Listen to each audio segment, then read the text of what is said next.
Hello दोस्तों, welcome to बोधियागा study. आपका बोधियागा study में स्वागत है। तो आज का हम लोग का सेशन शुरुआत करते हैं। आज हम लोग सेशन में जानने वाले हैं मध्यकालीन भारत में। तो भारत में अरबों का आक्रमण आज हम लोग जानने वाले हैं, भारत में अरबों का आक्रमण के बारे में। तो आज का सेशन हम लोग शुरुआत करते हैं। शुरुआत करने से हम पहले बता देते हैं कि ये हमारे चैनल बोधियागा स्टडी नाम है मेरे चैनल का। अगर आपको इस चैनल के माध्यम से अगर आपको पढ़ाई अच्छी लग रही है तो आप हमारे चैनल को सब्सक्राइब कीजिएगा, बेल आइकन प्रेस कीजिएगा और लोगों में शेयर कीजिएगा। तो आज का सेशन को शुरुआत करते हैं। आज हम लोग पढ़ने वाले हैं भारत में अरबों का आक्रमण। तो आज हम लोग जानने वाले हैं भारत में अरबों का आक्रमण के बारे में। तो आज का हम लोगों का सेशन क्या है, भारत में अरबों का आक्रमण के बारे में आज जानने वाले हैं। तो आज का सेशन को शुरुआत करते हैं भारत में अरबों का आक्रमण के बारे में। तो आज का हम लोग का सेशन है भारत में अरबों का आक्रमण के बारे में आज जानने वाले हैं। तो शुरुआत करते हैं दोस्तों। आज का सेशन को हम लोग शुरुआत करते हैं। भारत में अरबों का आक्रमण कब हुआ था? तो भारत में अरबों का जो आक्रमण हुआ था, तो भारत में अरबों का आक्रमण 712 ईस्वी में। भारत में अरबों का जो आक्रमण हुआ था 712 ईस्वी में मोहम्मद बिन कासिम के नेतृत्व में सिंध में हुआ। भारत पर अरबों का जो आक्रमण हुआ 712 ईस्वी में मोहम्मद बिन कासिम के नेतृत्व में सिंध में किया गया। मोहम्मद बिन कासिम जो था भारत पर आक्रमण करने वाला पहला मुसलमान था। तो भारत पर अरबों का आक्रमण 712 ईस्वी में कौन किया? मोहम्मद बिन कासिम के नेतृत्व में सिंध में किया गया। तो मोहम्मद बिन कासिम भारत पर आक्रमण करने वाला पहला मुसलमान था।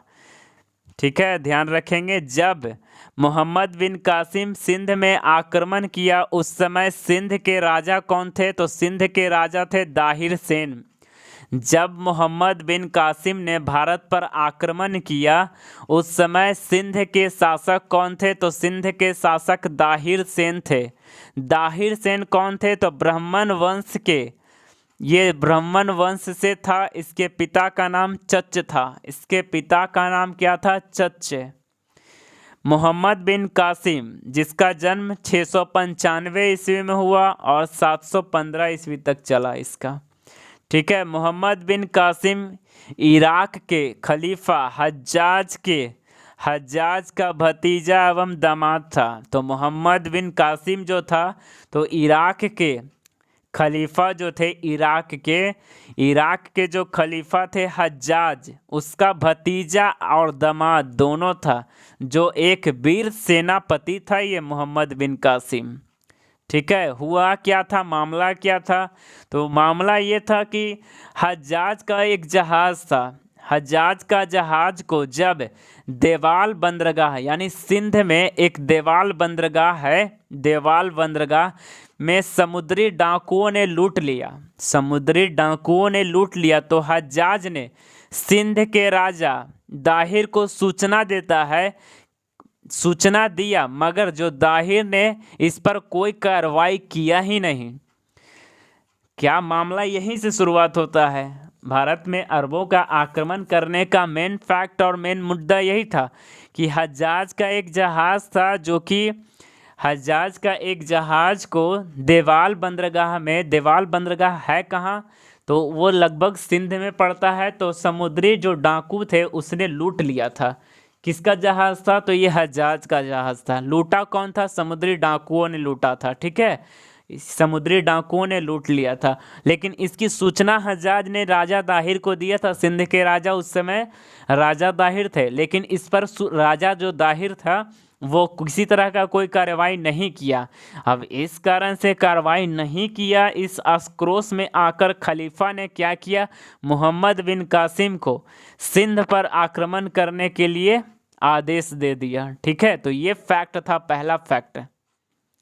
712 ईस्वी में 712 ईस्वी में इराक जो कि हज्जाज का जहाज, जो कि क्या हुआ? समुद्री डाकुओं के द्वारा लूट लिया गया। तो उस समय ध्यान से रख सकते हैं। तो फिर किसको भेजा गया? मोहम्मद बिन कासिम को। तो ध्यान रख लेंगे। अब बात कर लेते हैं, बंदरगाह कौन सा था? तो देवाल बंदरगाह था। राजा सिंध के कौन थे? राजा दाहिर थे। ठीक है। अरोरा क्या थी? राजधानी थी। अरोरा क्या थी? राजधानी थी। ठीक है। रावर ध्यान रख लेंगे। चलिए, ये ब्राह्मणवाद, जयसिंह मुल्तान, जयसिंह और मुल्तान ध्यान रखेंगे, ये आगे सब जानने वाले हैं हम लोग। चलिए, ये रावर क्या था? तो रावर भी आप लोग जान लीजिएगा। चलिए, रावर का युद्ध है। रावर का युद्ध होता है किसके किसके बीच होता है? तो रावर का युद्ध होता है मोहम्मद बिन कासिम। रावर का युद्ध होता है किसके किसके बीच? तो मोहम्मद बिन कासिम एवं राजा दाहिर के बीच। तो रावर का युद्ध किसके किसके बीच होता है? तो रावर का युद्ध होता है मोहम्मद बिन कासिम। रावर का युद्ध मोहम्मद बिन कासिम एवं राजा दाहिर के बीच होता है। रावर का युद्ध जीतने के बाद रावर का युद्ध जीत कौन लेता है? तो मोहम्मद बिन कासिम जीत लेता है। और जीत लेने के बाद मोहम्मद कासिम सिंध की राजधानी अरोरा पर क्या करता है? ये कब्जा कर लेता है। ठीक है। सिंध के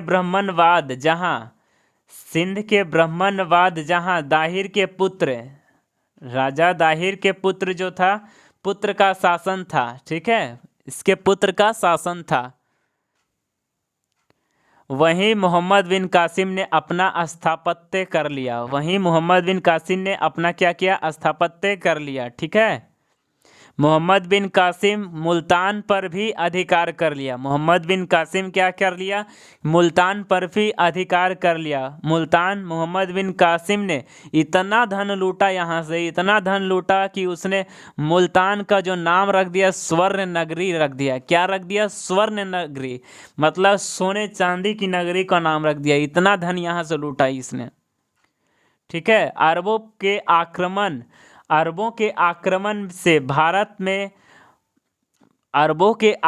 से क्या हुआ था? अरबों के आक्रमण से भारत में ऊंट का पालन एवं खजूर की खेती, ऊंट का, यहाँ देख सकते हैं ऊंट लिखा है, ऊंट का पालन एवं खजूर की खेती का विकास हुआ। वाह। ठीक है। तो ध्यान रखेंगे, ये अरबों के द्वारा दिया गया खजूर की खेती और ऊंट पालन लूट के ले गए यहाँ से स्वर्ण नगरी। तो ध्यान रखेंगे, भारत में सर्वप्रथम जजिया कर की शुरुआत किसने किया? तो मोहम्मद बिन कासिम के द्वारा लगाया गया।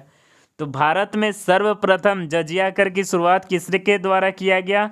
तो भारत में सर्वप्रथम जजिया कर की शुरुआत किसके द्वारा किया जाता है? तो मोहम्मद बिन कासिम के द्वारा। जजिया कर था क्या? तो ये जजिया कर गैर मुसलमानों पर लगाया, मतलब जो मुसलमान नहीं है उसके अलावे मुसलमान को छोड़ सभी पे लगाया जाएगा जजिया कर। ठीक है।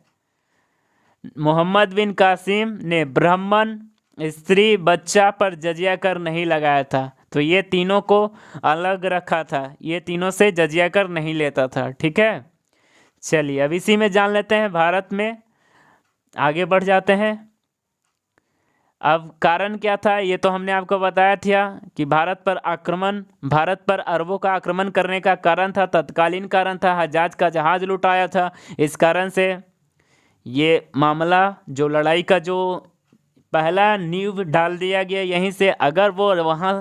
अगर खलीफा के द्वारा लिखा गया पत्र से राजा दाहिर अगर कल कुछ कार्रवाई कर लेते तो ऐसा मामला नहीं आ पाता, ये युद्ध नहीं हो पाता और भारत में एक फिर से स्वच्छ रहता। लेकिन कुछ कारण और होना था, इतिहास कुछ और लिखाना था। ठीक है। तो इसका तत्कालीन कारण था हज्जाज का जहाज लूटा जाना। अन्य कारण में भारत में इस्लाम धर्म को फैलाना, जब इस्लाम लोग आए तो इस्लाम धर्म को फैलाएंगे, लूटपाट करना, ये सब कारण हुआ। भारत में इस्लाम धर्म का आगमन अरबों के जो आक्रमण होता है उसी के समय से हो जाता है। ठीक है। आगे बात करते हैं चचनामा पुस्तक में सिंध के आक्रमण का इतिहास मिलता है। चचनामा में सिंध के इतिहास के वर्णन मिलता है। ठीक है। तो ध्यान रख लेंगे। और यहाँ एक बात और ध्यान रखेंगे, चचनामा, चच हमने किन्हीं का नाम बताया था, तो राजा दाहिर सेन के, इनके पिता का नाम था, ठीक है। लेकिन ये चचनामा पुस्तक जो कि सिंध के आक्रमण के इतिहास का इतिहास मिलता है, ठीक है।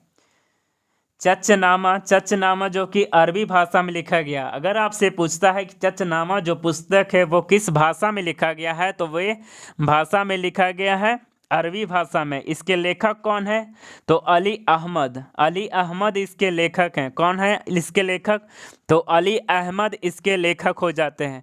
मोहम्मद बिन कासिम सिंध के दिरहम सिक्का चलाया। अगर आपसे पूछता है कि मोहम्मद बिन कासिम ने किस प्रकार का सिक्का चलाया, तो दिरहम नामक सिक्का को चलवाया, ठीक है।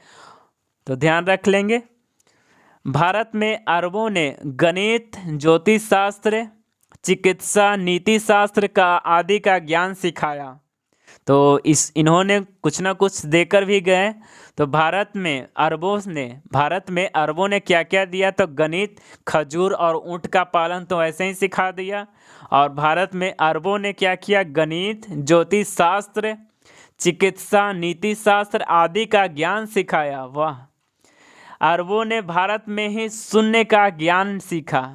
मतलब भारत से क्या सीखा, तो शून्य का ज्ञान सीखा। कौन सीखा, अरबों ने सीखा, ठीक है।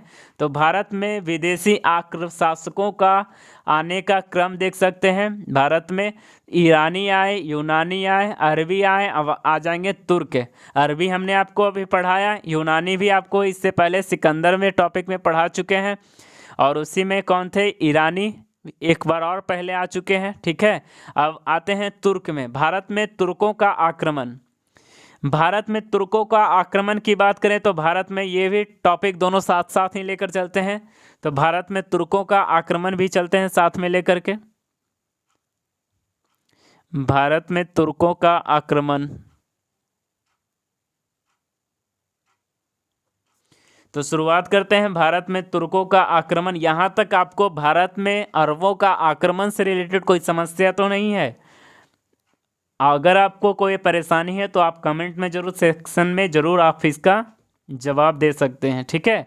तो अब हम लोग पढ़ने वाले हैं, आगे बढ़ते हैं। भारत में तुर्कों का आक्रमण, भारत में तुर्कों का आक्रमण। इस्माइल, सामानी वंश का संस्थापक कौन था, तो इस्माइल था, ठीक है। तो ध्यान रखेंगे, भारत में तुर्कों का आक्रमण में इस्माइल आ जाते हैं, सामानी वंश का संस्थापक हो जाता है। अब्दुल मालिक का ये दास था, सामानी वंश का संस्थापक, सामानी वंश का जो शासक था ये अब्दुल मालिक का ये दास था, ठीक है। अल्पगीन, अल्पगीन की बात करें तो इसका शासनकाल 932 से 977 ईस्वी। गजनी एवं यामनी वंश का संस्थापक यही था अल्पतगीन। अल्पतगीन क्या था, गजनी वंश एवं यामनी वंश का संस्थापक था, ठीक है, अल्पतगीन। ये अब्दुल मलिक का ही दास था, ये अब्दुल मलिक का ही दास था, ठीक है। सबगतगीन की बात करते हैं, सबगतगीन, सुबगतगीन, सुबगत यहाँ लिखा है, सुबगतगीन की बात करते हैं, सुबगतगीन। सुबगतगीन की बात करें तो इसका शासनकाल 977 से 997 ईस्वी तक। ये कौन था, तो ये अल्पतगीन का दास था प्लस दामाद था। तो ये अल्पतगीन का दास था प्लस दामाद था। भारत पर आक्रमण करने वाला पहला तुर्क मुसलमान कौन था, यही सुबगतगीन था, ठीक है। तो ध्यान रख लेंगे। अब आते हैं मोहम्मद गजनवी की बात करते हैं। मोहम्मद गजनवी काफ़ी आपने सुना होगा। तो मोहम्मद गजनवी, मोहम्मद गजनी दोनों नाम इसी का है। इसका जीवन काल रहा 971 से 1030 1030 ईस्वी तक। तो इसका जीवन काल रहा मोहम्मद गजनी का 971 से 1030 ईस्वी तक इसका जीवन काल रहा। इसका शासन काल की बात करें तो 998 ईस्वी से लेकर के 998 ईस्वी से लेकर के 1030 ईस्वी तक इसका शासन काल रहता है, ठीक है। गजनी साम्राज्य का अगर वास्तविक संस्थापक पूछता है तो यही गजनी हो जाता है, मोहम्मद गजनवी हो जाता है। ठीक है, चलिए यामनी वंश या फिर गजनी वंश का जो शासक था सुबगतगीन, इसका बेटा था। इसका कौन था?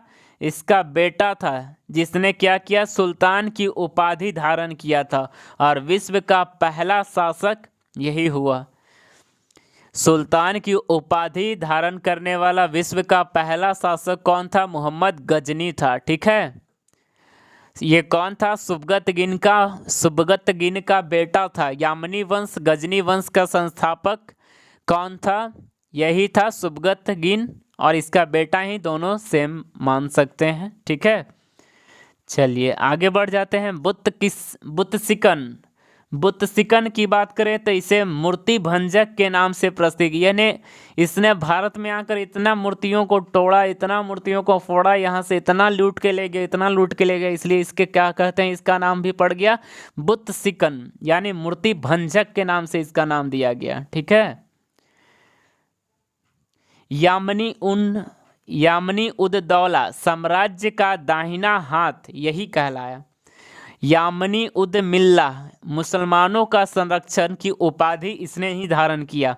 तो यामनी उद दौला साम्राज्य का दाहिना हाथ, यामनी उद मिल्ला मुसलमानों का संरक्षण की उपाधि प्राप्त करता यही था। ठीक है, यह उपाधि बगदाद के द्वारा, यह जो उपाधि था, यह उपाधि किसके द्वारा? तो यह उपाधि बगदाद के खलीफा, यह उपाधि, यहाँ बगदाद के खलीफा छूटा है, यह उपाधि बगदाद के खलीफा के द्वारा दिया गया। बगदाद के खलीफा के द्वारा अल कादिर। ठीक है, यहाँ से हमको आपको बताना चाहेंगे कि इसे खलीफा के द्वारा भी एक उपाधि मिला था। वो कौन सा उपाधि था? तो अल कादिर, यहाँ लिखा नहीं गया है। अल कादिर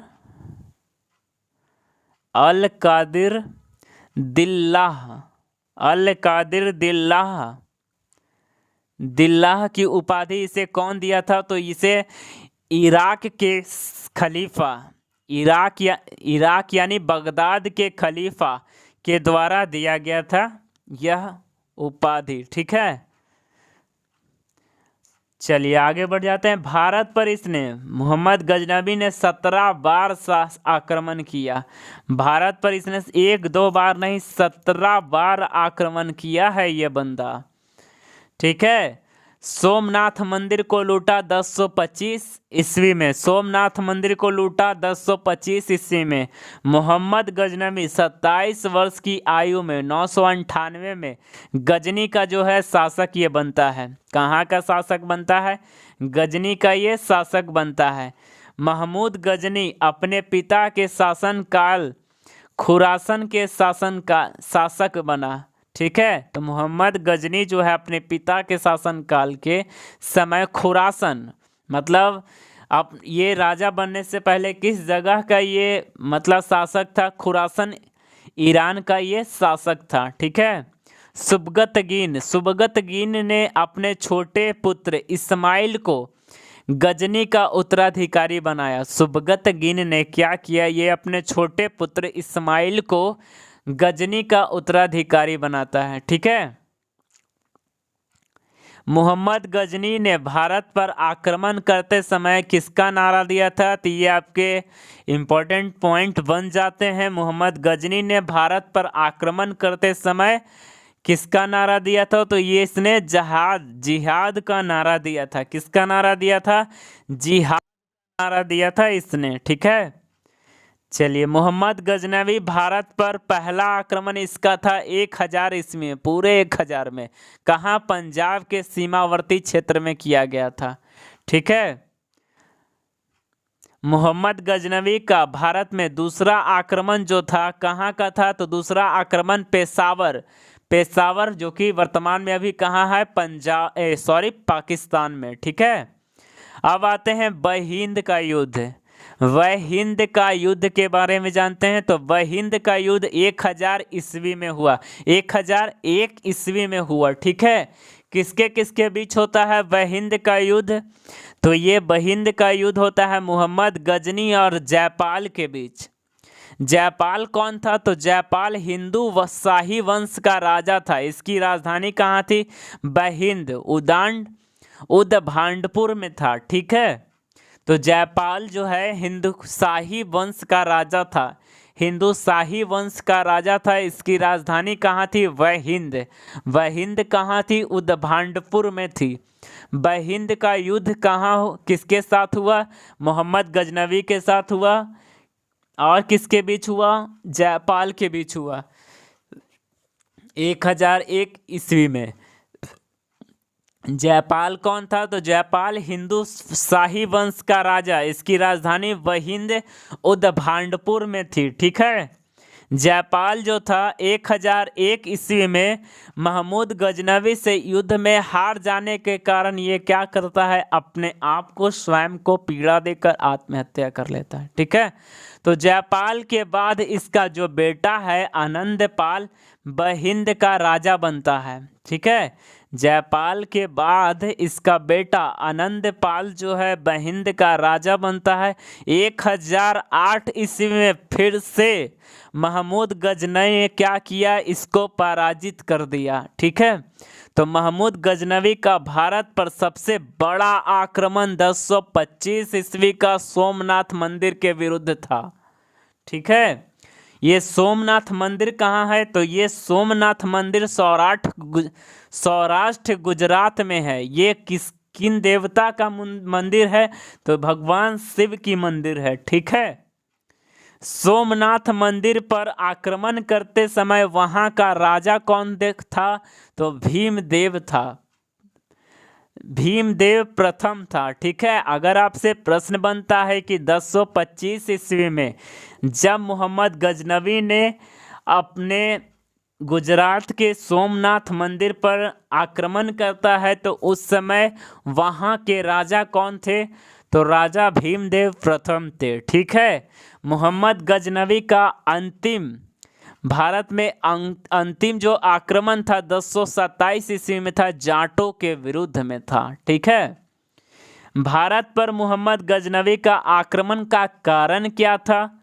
तो इसका कारण था भारत पर महमूद गजनवी का आक्रमण का मुख्य कारण था धन को लूटना, मतलब जितना हो सके धन को लूटा जाए। ठीक है, मोहम्मद गजनवी का आक्रामक मूर्तिवाद के विरुद्ध में 1008 ईस्वी में नागरकोट हिमाचल प्रदेश में था मूर्तिवाद। ठीक है, तो महमूद गजनवी का आक्रमण जो है मूर्तिवाद के विरुद्ध में 1008 ईस्वी में नागरकोट हिमाचल प्रदेश में था। ठीक है, मोहम्मद गजनवी का जो मृत्यु है 1030 ईस्वी में हो जाता है। इसका मकबरा कहाँ है? तो गजनी में है। इसका मकबरा कहाँ है? गजनी में।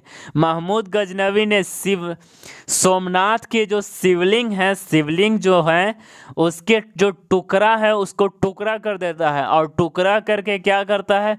ये मक्का मदीना सऊदी अरेबिया में है। मक्का मदीना एवं गजनी के मस्जिद में क्या करता है? सीढ़ियों में लगवा देता है इन टुकड़ों को। ठीक है, चलिए आगे बढ़ जाते हैं, आगे बात कर देते हैं। पूर्व का आश्चर्य के नाम से मस्जिद गजनी में है। पूर्व का आश्चर्य के नाम से प्रसिद्ध मस्जिद गजनी में है, जिसका निर्माण कौन करवाया था? महमूद गजनवी ने करवाया था। गजनी जो कि वर्तमान में अफगानिस्तान में है। ठीक है,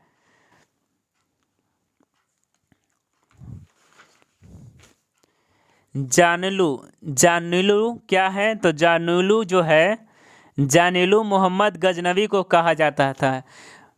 जानूली किसे कहा जाता था? मोहम्मद गजनवी को जानूली कहा जाता है, क्योंकि इसकी माता जननलिसांत अफगानिस्तान की थी। कहाँ की थी? अफगानिस्तान की थी, जननलिस्तान की थी, जो कि अफगानिस्तान में। मोहम्मद गजनवी की जो पत्नी का नाम था कासरी जहान था। मोहम्मद गजनवी मोहम्मद यहाँ गांधी नहीं होगा, ये गांधी कहाँ से आ गए, उस समय बेचारा गांधी भी नहीं थे। मोहम्मद गजनवी के दो जुड़वा पुत्र थे, ठीक है, मोहम्मद गजनवी के दो जुड़वा पुत्र थे, ठीक है, इसे ध्यान रखेंगे। मोहम्मद गजनवी के दो जुड़वा पुत्र थे, ठीक है, इसे ध्यान रख लेंगे। चलिए आगे बढ़ जाते हैं। मोहम्मद गजनवी के दो हिंदुस्तानी सेना कौन थे? हिंदुस्तानी सेना कौन था? तो हिंदुस्तानी सेना था तिलक। सोमनाथ मंदिर के आक्रमण के समय मोहम्मद गजनवी का मुख्य सेना कौन था? यही था तिलक। और दूसरा कौन था? सेव दयाज। दूसरा कौन था? सेव दयाज, ठीक है। मोहम्मद गजनवी के दरबार में रहने वाला प्रसिद्ध विद्वान क्या कौन कौन था? तो इसका एक ट्रिक है, फूफा। फूफा से याद रख सकते हैं। फरूसी बैहाकी, दूसरा उत्वी, तीसरा फिरदौसी, चौथा अलबरूनी। फरूसी बैहाकी, उत्वी, फिरदौसी, अलबरूनी, ठीक है।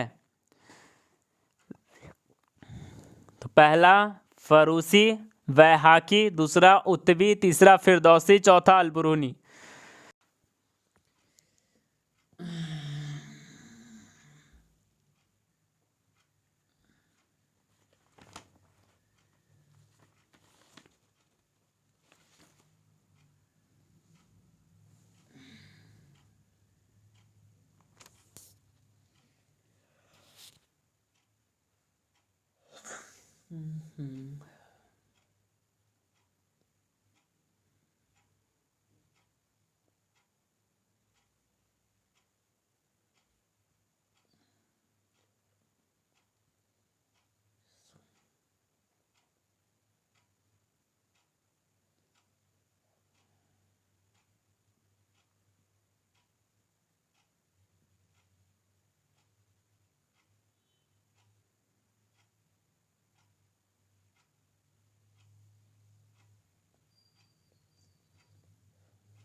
चलिए बात कर लेते हैं मोहम्मद गौरी की। तो मोहम्मद गौरी की बात कर लेते हैं। तो मोहम्मद गौरी के बारे में जान लेते हैं। इसका जन्म कब हुआ था? 1150 ईस्वी में।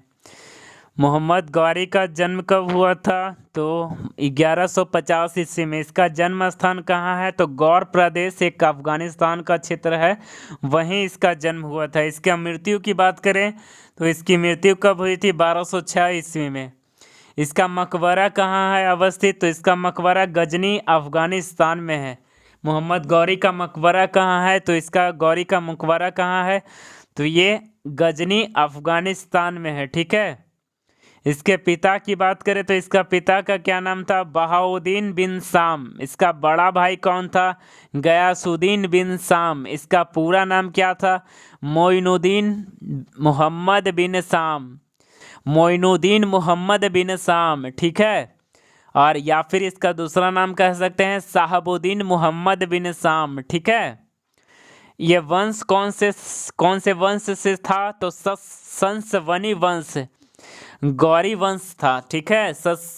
संसवनी वंश, ठीक है। कौन सा वंश? संसवनी वंश से, जो कि गौरी वंश था, ठीक है, इसे ध्यान रखेंगे।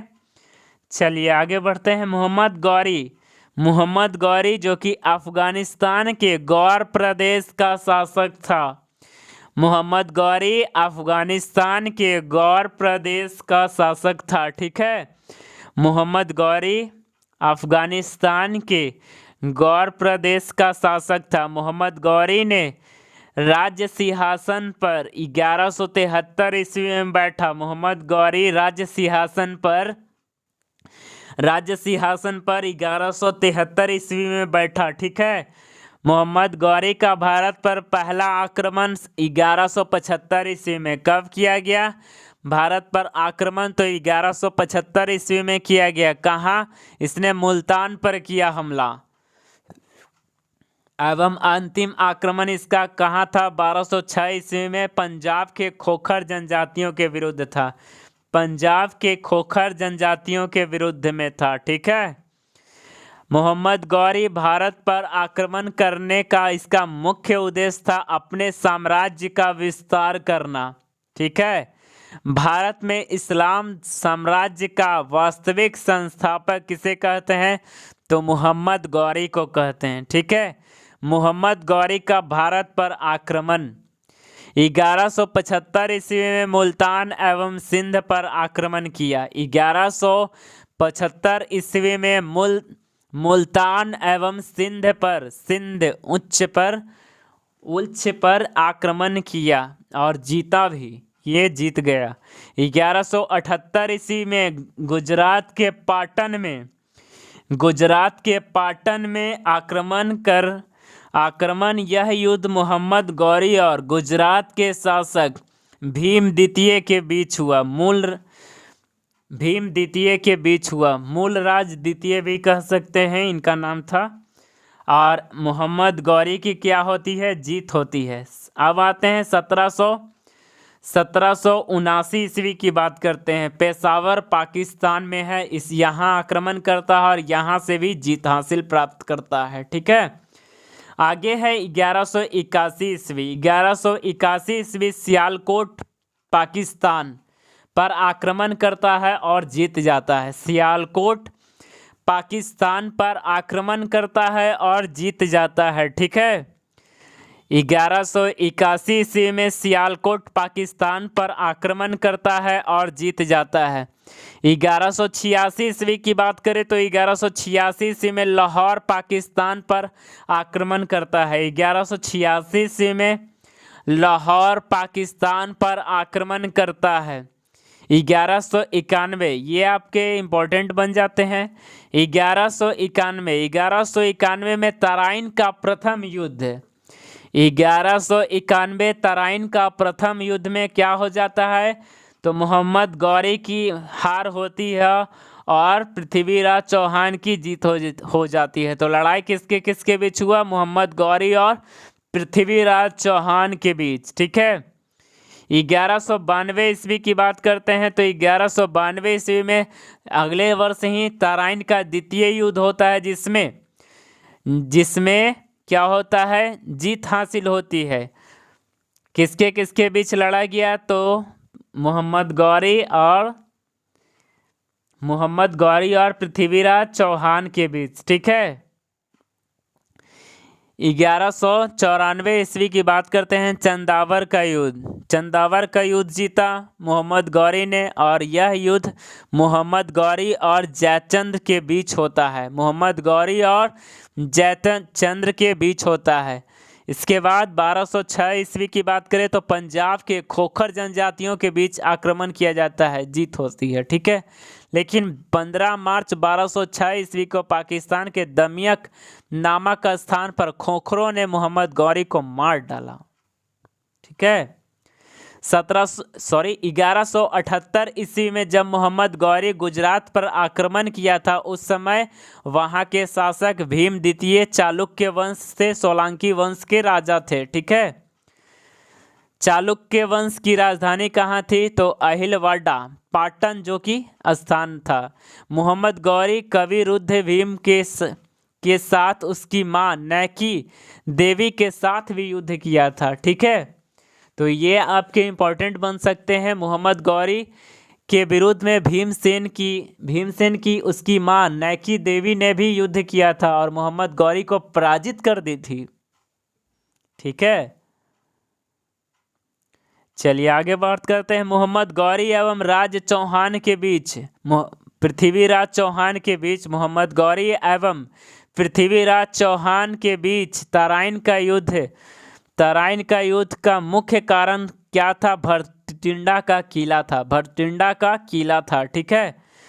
मोहम्मद गौरी भरटिंडा का सूबेदार काजी जियाउद्दीन को बनाता है। ठीक है, जियाउद्दीन को बनाता है। ठीक है। पृथ्वीराज चौहान के राज कवि चंद्रवरदाई थे, जिन्होंने पृथ्वीराज रासो नामक पुस्तक की रचना की है। ठीक है। अब जान लेते हैं ये कौन थे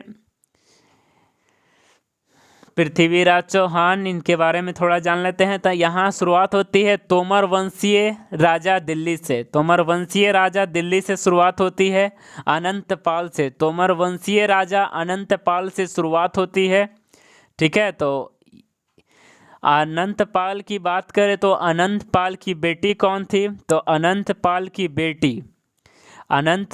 बेटी कौन थी? सुंदरी देवी। ठीक है, सुंदरी देवी थे। और इनके पति थे, यहाँ ऐसे लिखना चाहिए। इनके पति कौन थे? तो इनके पति थे विजय चंद्र। ठीक है, विजय चंद्र, यहाँ ऐसे लिखना चाहिए। ठीक है। तो यहाँ ध्यान रखेंगे अनंतपाल की बेटी सुंदरी देवी के पति कौन थे? विजय चंद्र। ठीक है। और विजय चंद्र का ही बेटा कौन थे? विजय चंद्र और सुंदरी देवी के पुत्र कौन थे? जयचंद्र। यहाँ आप ध्यान रखेंगे, यहाँ ये आपका काफ़ी कन्फ्यूजन कर सकता है। हम जो बोल रहे हैं उस बातों पे ध्यान रखेंगे। यहाँ फिर से हम आपको बताने का प्रयास करते हैं, थोड़ा सा यहाँ बाय मिस्टेक है।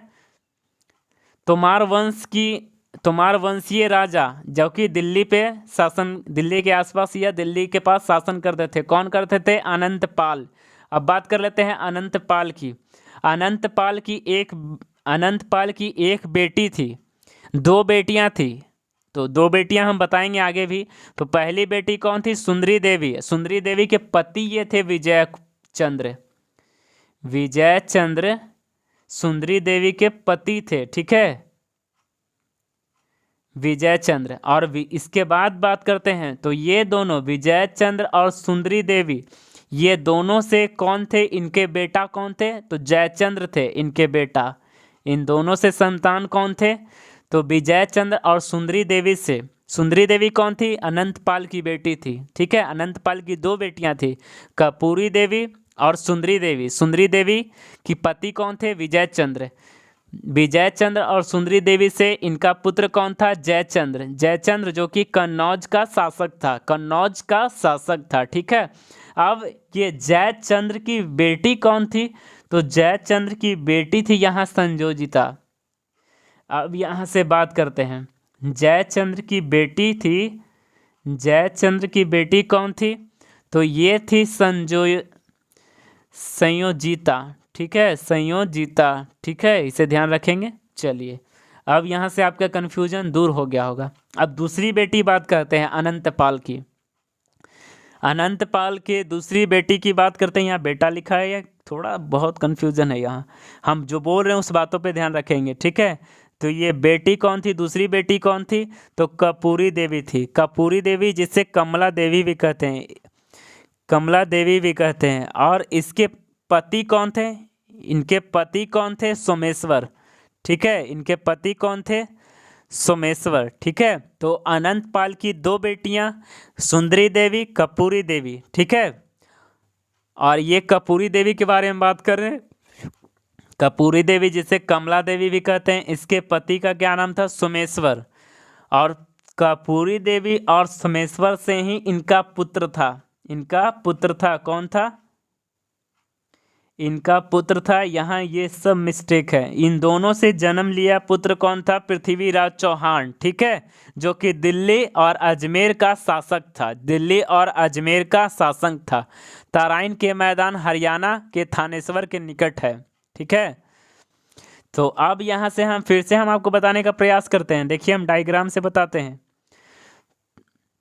देख सकते हैं तोमार वंश से कौन थे? अनंतपाल थे। देखिए, हम यहाँ से बता देते हैं, अनंतपाल थे। अनंतपाल की दो बेटियां थी, सुंदरी देवी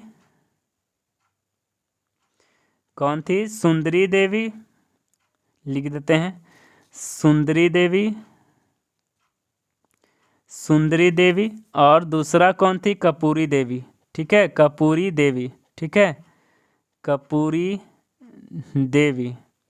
और इनसे इनके पति कौन थे? तो इनके पति थे विजय चंद्र, विजय चंद्र। अब इन दोनों से जन्मा पुत्र कौन था? जयचंद्र। ठीक है, पुत्र था, पुत्र जयचंद्र था। ठीक है, जयचंद्र। और जयचंद्र की ही कौन थी बेटी? संयोजिता, बेटी थी, बेटी थी संयोजिता। ठीक है, संयोजिता। अब यहाँ बात कर लेते हैं कपूरी देवी की। कपूरी देवी की बात कर लें तो कपूरी देवी के पति कौन थे? कपूरी देवी के पति कौन थे? तो सोमेश्वर। ठीक है, सोमेश्वर पति थे। ठीक है, सोमेश्वर। इन दोनों से जन्मा पुत्र कौन था? बेटा कौन था? तो ये बेटा था पृथ्वीराज चौहान। अब आपको बात समझ में आ गया होगा, पृथ्वीराज चौहान। अब इस पृथ्वीराज चौहान का ही विवाह किससे होता है? संयोजिता से होता है। ये आपको आगे हम बताएंगे। ठीक है, चलिए, तो अब यहाँ तक समझने में कोई दिक्कत नहीं होगा। ये पृथ्वीराज चौहान कहाँ के शासक थे? तो दिल्ली अजमेर के शासक थे। और जयचंद्र कहाँ के शासक थे? तो कन्नौज के शासक थे। चलिए, अब आगे बढ़ जाते हैं। ये थोड़ा सा यहाँ पे पीडीएफ, थोड़ा सा यहाँ पे कुछ कुछ कन्फ्यूजन है। तराइन के मैदान जो कि हरियाणा के निकट, थानेश्वर के निकट है। ठीक है, तराइन के द्वितीय युद्ध में, तराइन का दूसरा युद्ध में विजय के पश्चात मोहम्मद गौरी ने दिल्ली का शासन व्यवस्था किसको दे दिया? तो कुतुबुद्दीन ऐबक को सौंप दिया। किसको सौंप दिया? कुतुबुद्दीन ऐबक को सौंप दिया। ठीक है, कन्नौज का युद्ध जीतने के बाद मोहम्मद गौरी ने दिल्ली कला का, दिल्ली जो है कन्नौज जीतने के बाद जो मोहम्मद गौरी ने दिल्ली कला का एक सिक्का चलाया, दिल्ली कला का एक सिक्का चलाता है। और जिसमें एक तरफ माता लक्ष्मी का फोटो होता है, माता लक्ष्मी की आकृति बनी होती है, और दूसरी तरफ लिखा होता है मोहम्मद बिन शाम। ठीक है, क्या लिखा होता है? मोहम्मद बिन शाम। तराइन के प्रथम युद्ध में पृथ्वीराज चौहान का सेनापति कौन था? रुकंद था। पृथ्वीराज चौहान, तराइन के प्रथम युद्ध में पृथ्वीराज चौहान का सेनापति कौन था? तो अस्कंद था। यहाँ रुकंद लिखा है, अस्कंद था। ठीक है, अस्कंद था। और मोहम्मद गौरी का सेनापति कौन था? कुतुबुद्दीन ऐबक था। ठीक है, तराइन के दूसरे युद्ध में पृथ्वीराज चौहान का सेनापति अस्कंद अनुपस्थिति था, मतलब नहीं था। ठीक है, चलिए, पृथ्वीराज चौहान के दरबार में चंद्रवरदाई नामक थे एवं इनके मित्र भी यही थे। ठीक है, कवि भी थे, मित्र भी थे। ठीक है, पृथ्वीराज रासो पुस्तक चंद्रवरदाई के द्वारा हिंदी में लिखी गई है। किस भाषा में लिखी गई है? तो हिंदी में लिखी गई है। ठीक है, पृथ्वीराज रासो के अनुसार मोहम्मद गौरी जो है पृथ्वीराज चौहान से शब्द भेदी बाण से मारा था। पृथ्वीराज चौहान, पृथ्वीराज रासो पुस्तक के अनुसार से मोहम्मद गौरी को पृथ्वीराज चौहान ने ही शब्द भेदी बाण से मारा था। मोहम्मद गौरी का सेनापति बख्तियार खिलजी था। मोहम्मद गौरी का जो सेनापति था, मोहम्मद गौरी का सेनापति जो था बख्तियार खिलजी था एवं बिहार पर आक्रमण किया और इसने ही अपने अधीन कर लिया बंगाल को। उस समय बंगाल का शासन कौन था? शासक कौन था? लक्ष्मण सेन था। लक्ष्मण सेन दरबार में, लक्ष्मण सेन जो थे, तो लक्ष्मण सेन के दरबार में जयदेव एवं धोई राजकवि रहते थे। जयदेव और धोई नामक राजकवि रहते थे। जयदेव ने ही गीत गोविंद पुस्तक की रचना की है एवं धोई ने पवन पुत्र पुस्तक की रचना की है। ठीक है, ये आपके प्रश्न बन सकते हैं। बख्तियार खिलजी ने ही नालंदा विश्वविद्यालय एवं विक्रमशिला विश्वविद्यालय को नष्ट कर दिया था 12वीं सदी में। नालंदा विश्वविद्यालय की स्थापना कब हुई थी? 5वीं सदी में। कौन किए थे? कुमार गुप्त ने किया था। इसे नष्ट कौन किया? 1193 ईस्वी में। लगभग 12वीं सदी में इसने बख्तियार खिलजी ने नष्ट कर दिया। नालंदा विश्वविद्यालय को बौद्ध धर्म के महायान शाखा का ऑक्सफोर्ड कहा जाता है। नालंदा विश्वविद्यालय को बौद्ध धर्म का महायान शाखा का क्या कहा जाता है? ऑक्सफोर्ड कहा जाता है, तो ध्यान रख लेंगे। चलिए विक्रमशिला विश्वविद्यालय की बात कर लेते हैं। तो विक्रम विश्वविद्यालय भागलपुर में, इसकी स्थापना धर्मपाल के द्वारा 8वीं सदी में की गई थी। इसे भी बख्तियार खिलजी ने 13वीं सदी में 1203 ईस्वी में नष्ट कर दिया। पता नहीं क्यों नष्ट किया। विक्रमशिला विश्वविद्यालय को बौद्ध धर्म के वज्रयान शाखा का ऑक्सफोर्ड कहते हैं। महायान शाखा का ऑक्सफोर्ड किसे कहते हैं? तो नालंदा विश्वविद्यालय को कहते हैं। और वज्रयान शाखा का ऑक्सफोर्ड किसे कहते हैं? तो विक्रमशिला विश्वविद्यालय को कहते हैं। एवाज ख्वाजा, एवाजा यहाँ लिखा है, यहाँ ख्वाजा लिखना चाहिए। ख्वाजा मोइनुद्दीन चिश्ती, ख्वाजा मोइनुद्दीन चिश्ती मोहम्मद गौरी के साथ भारत आए थे। पूछ सकता है ख्वाजा मोइनुद्दीन चिश्ती किसके साथ भारत आए थे? मोहम्मद बिन गौरी के साथ आए थे। मोहम्मद गौरी ने जब भारत पर आक्रमण किया था तो उस समय भारत का राज्य व्यवस्था निम्नलिखित थी। दिल्ली और अजमेर में किसका शासन था? पृथ्वीराज चौहान का। गुजरात में किसका शासन था? भीम द्वितीय का था। इन्हीं की माँ कौन थी जिन्होंने इसके साथ लड़ाई? नैकी देवी ने लड़ा था और जीत भी हासिल की थी। बंगाल और बिहार का शासक कौन था? लक्ष्मण सेन था। कन्नौज का शासक कौन था? जयचंद्र था। ठीक है, तो यहाँ तक आपको भारत में अरबों का आक्रमण, भारत में तुर्कों का आक्रमण दोनों एक साथ हमने पढ़ाया। तो यहाँ तक आपको यह टॉपिक कैसा लगा आप हमें कमेंट सेक्शन में ज़रूर बताएंगे। आप हमको बताएंगे कैसा लगा आपको यह टॉपिक। तो आज का सेशन हम लोग यहीं तक रखते हैं। ये देख सकते हैं ऐसा ही होते थे पहले के शासक। तो आज का सेशन को यहीं तक समाप्त करते हैं। थैंक यू, धन्यवाद। अगर आपको हमारे चैनल के द्वारा वीडियो अच्छा लग रहा है तो सब्सक्राइब ज़रूर कीजिएगा, बेल आइकन प्रेस कीजिएगा ताकि प्रत्येक वीडियो का नोटिफिकेशन आपके पास जल्द से जल्द पहुंच जाए। तो आज का सेशन को यहीं तक रखते हैं। थैंक यू, धन्यवाद।